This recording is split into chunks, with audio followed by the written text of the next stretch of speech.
Bass Pro Shops One Source. Brought to you by Global Outfitters Outdoor University.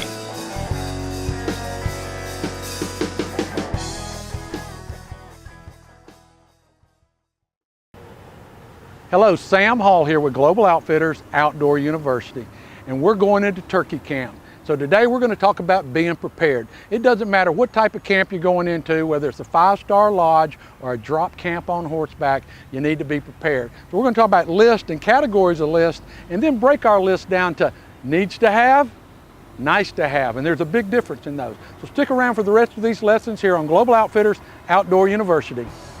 Hey, what do you do to get ready for your trips? Do you have a plan? Well, I suggest you do. Let me tell you about some of the things I do to get ready for my trip. The last thing I do is I go through a checklist of all the items that I'm going to need to identify those things I'm lacking to have a successful trip. This will allow me to plan those last few stops on my way out to get those needed items. I'm also going to go by 2 rules of thumb. Rule number 1, I have multiple lists. I break my list down into categories. Categories such as activities, domestics, food and beverage, equipment and vehicle, game processing. I even have a producer's list. This allows me to have those items that I need to document my trip, which is something that I enjoy doing. Rule number 2, I have sub-lists within each list. I have a list of need to have items, and I have a list of nice to have items. A great example of this is the turkey hunt we're on right now. I have a great turkey vest, very comfortable as I sit against a tree on a hard ground for a small period of time.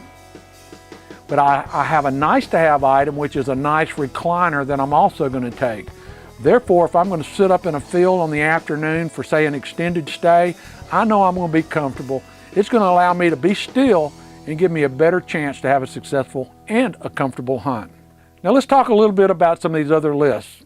My domestic list. This is your clothing, your footwear, toiletries, and more important, medications and first aid. Then your food and beverage list. These are things that I'm going to have in camp or in the lodge.